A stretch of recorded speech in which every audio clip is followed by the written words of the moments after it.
Do, do you,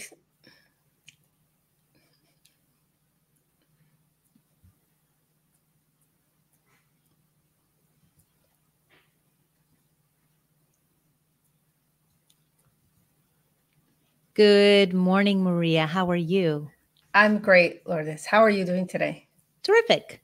So, any updates from Florida?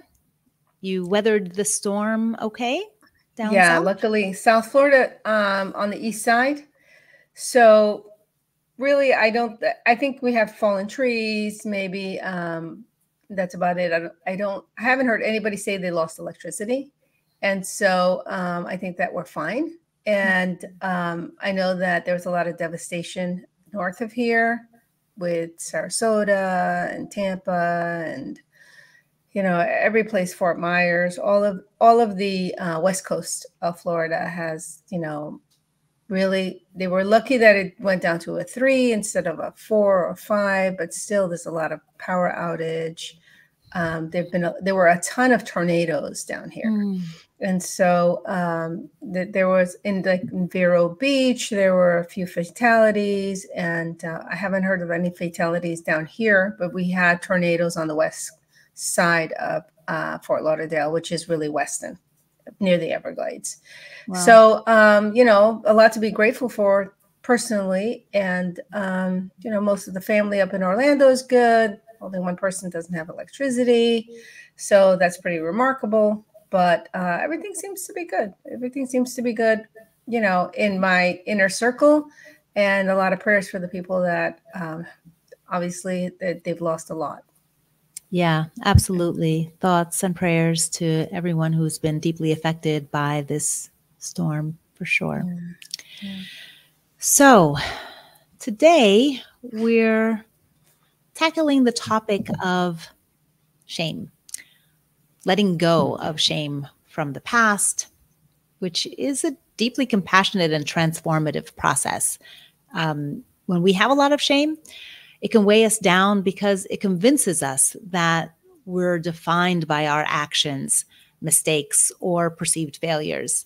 But the truth is, your past does not determine your worth or your future. And it's important to remember that you have the power to transform this feeling into a source of growth and self-compassion.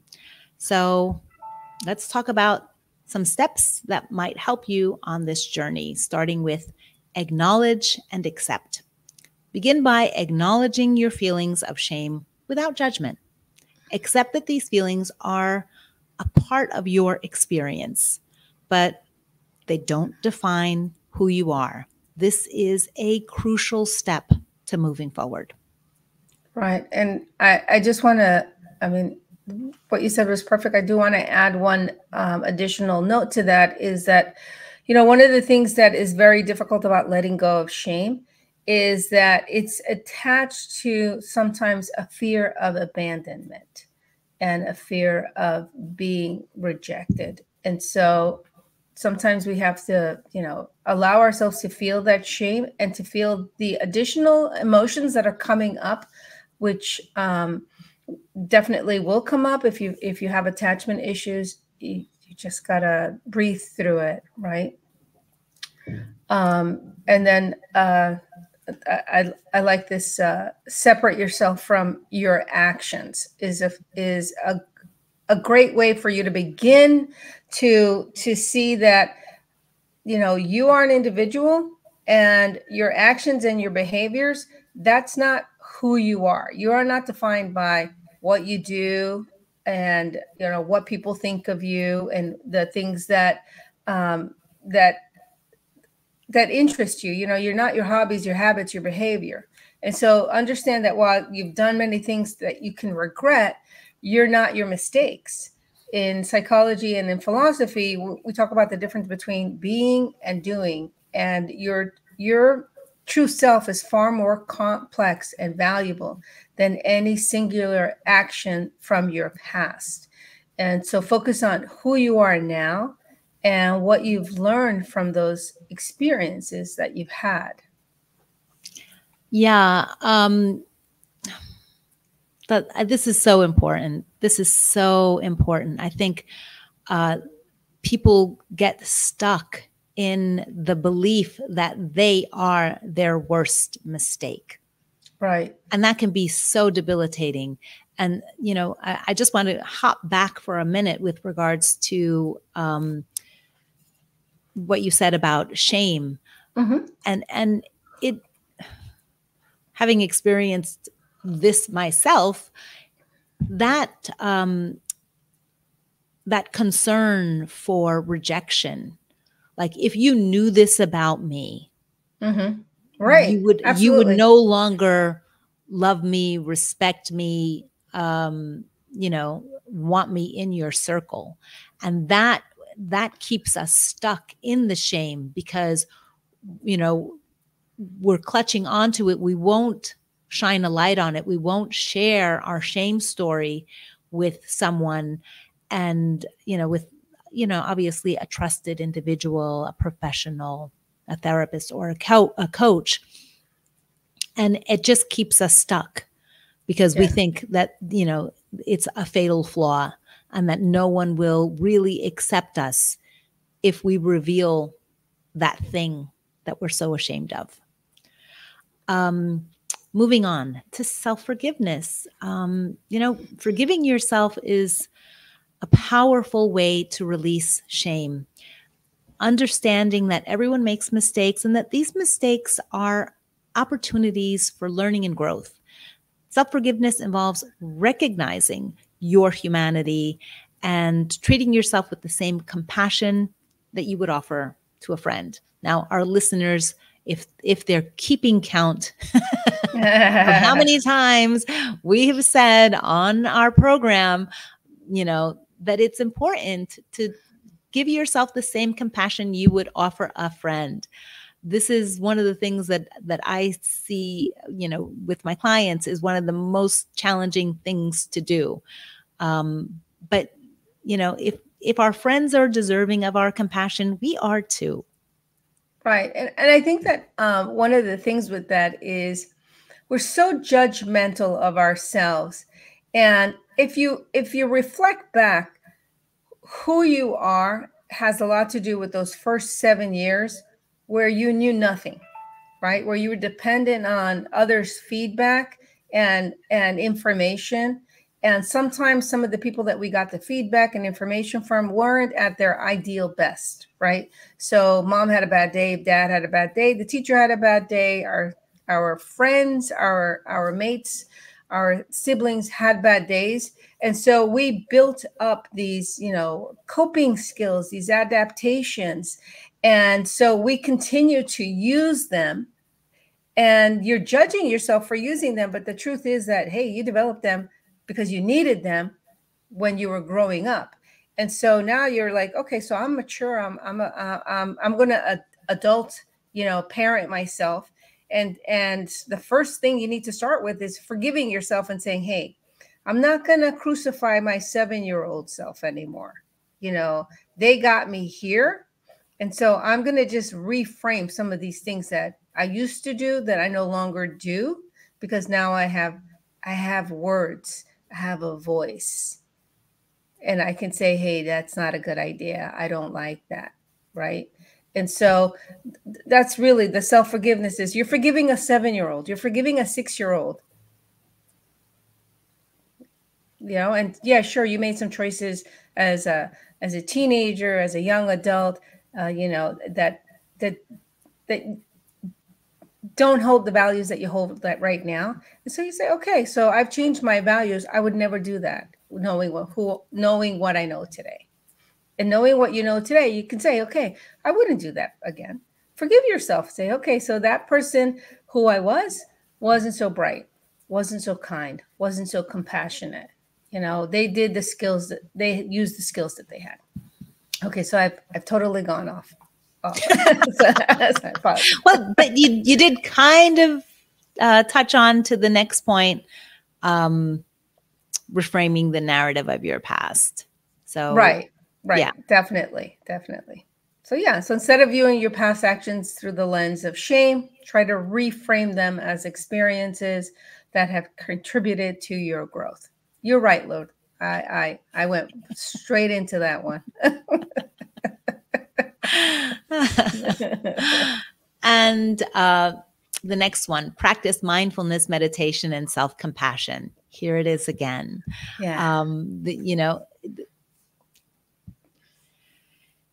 It's one of those tools, this combination of mindfulness and meditation and self-compassion, that really, really makes such a profound difference. And practicing mindfulness can help you stay present and reduce the power of past regrets. Mm-hmm. Meditation can also be a tool to observe your thoughts and feelings without getting entangled in them. And engaging in activities that promote self-compassion, like journaling, positive affirmations, or, having a self-care routine, this reminds you that you are worthy of love and forgiveness. Mm-hmm. It's when you engage in these practices, you're basically telling yourself, I am worthy. I have value. Right. Yeah. Definitely. What I like to do is I have a Post-it note on my mirror. So when I brush my teeth, brush my hair, whatever I'm doing, putting my contacts in, I can see that note. And I don't actually read it, but I allow my subconscious to absorb the note, because it's the subconscious that we really want to engage and say, hey, listen, you're okay. You're loved. You're worthy. Whatever the message that you need to hear. And just put it there. Your subconscious will start to, over a few days, it'll start to go, oh, okay, I am. And that'll change your perception. Yeah, that's a wonderful practice. That's as you know, I have 2 daughters. And when they were, I guess, probably maybe in middle school or high school, I'm not really even sure, I had printed out something to stick to their bathroom mirror. And it was basically like a short paragraph, maybe 4 sentences, mm-hmm. of this, like a positive affirmation with regards to their worthiness and what they were capable of. Mm-hmm. And I remember one of my daughters shared that her friend saw it and she was like, oh, that's really nice. I wish I had something like that. So off I went and printed it out for her. Oh, that's very nice. Yeah, and it's true. Your subconscious gets it, and it is a way of getting support, right? And that's what Going into our next slide, when you seek connection and support, you share your experience with someone you trust, a therapist, a coach, a spiritual advisor, and the shame starts to dissolve, because one of the things that happens again is that you realize that you're acceptable, that you're not going to be abandoned, that other people see you regardless of how you used to see yourself, that they're not judging you. It's like Rumi said, if you could only see what I see when I see you, right? Because people that love us, they see us with an open heart. And it's often we ourselves that are not using the eyes of love and compassion to see ourselves. So shame often dissolves when we realize that others have experienced similar struggles and that our pain is shared. It's not isolated. And with that, I speak to all the people that have had a tough transition, making themselves known to the people that they have loved and cared about, like these people that come out as gay or transgender or prefer they pronouns.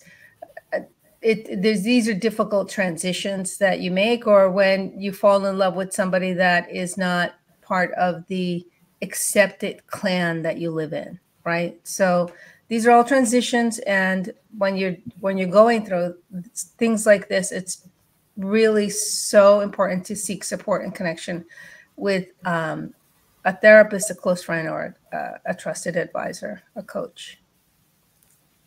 And also support groups as well. I mean, obviously. Yeah.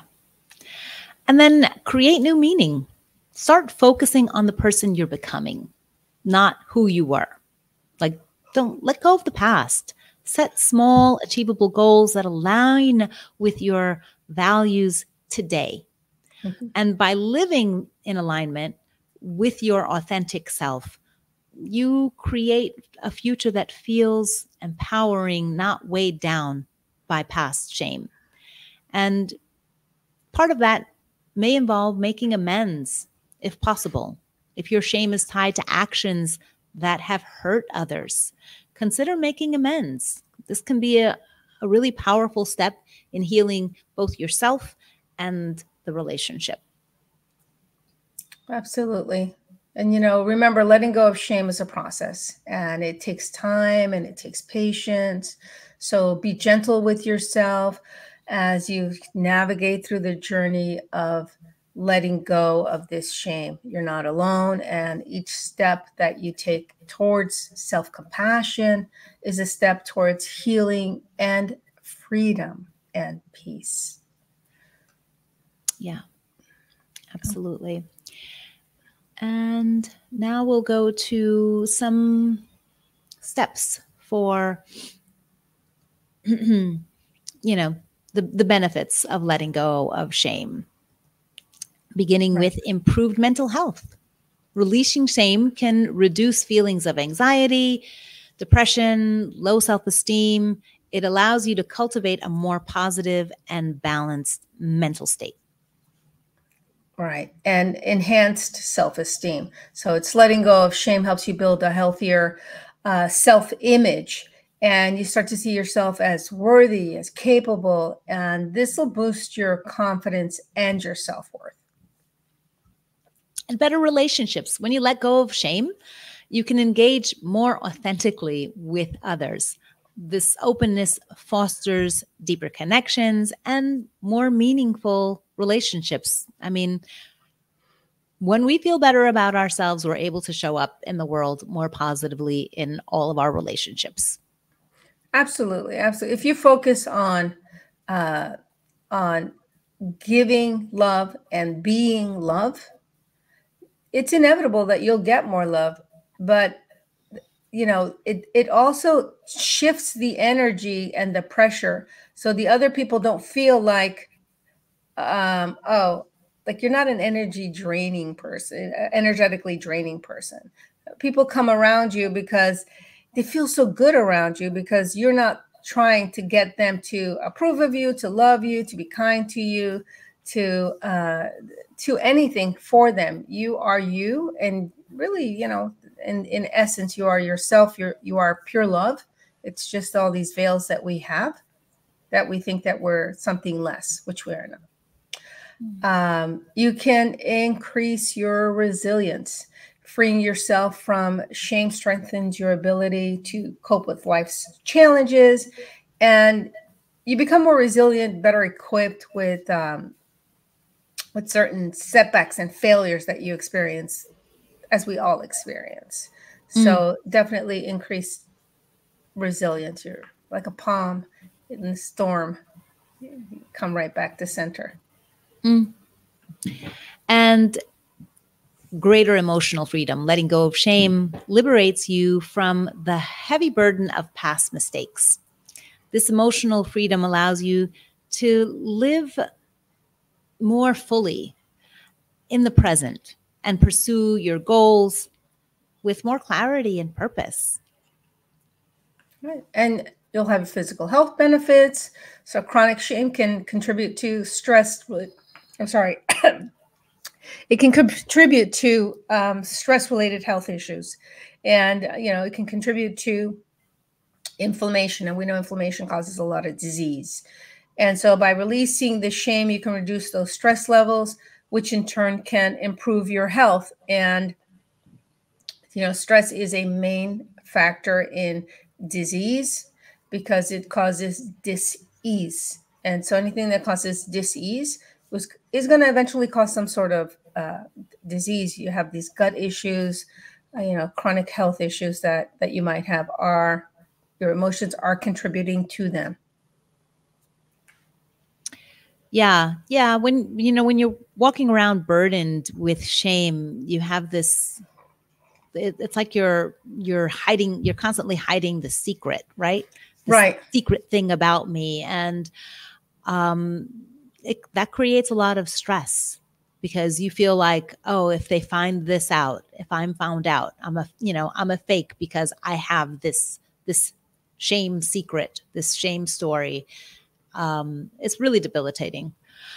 And then personal growth, embracing your past and letting go of shame can lead to significant personal growth and encourage self-reflection, learning, and the development of a more compassionate and understanding self.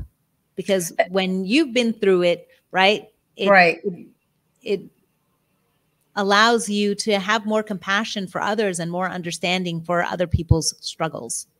Right. And that leads nicely to the increased happiness, because ultimately letting go of the shame itself, it paves the way for greater happiness and fulfillment.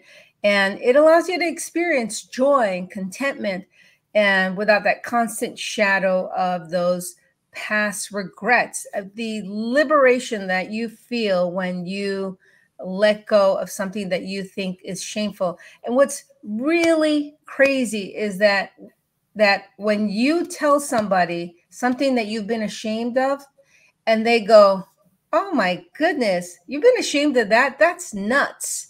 That is nothing. You know what I did? Because it's like, we all do things that, are regrettable, and sometimes we carry on the shame.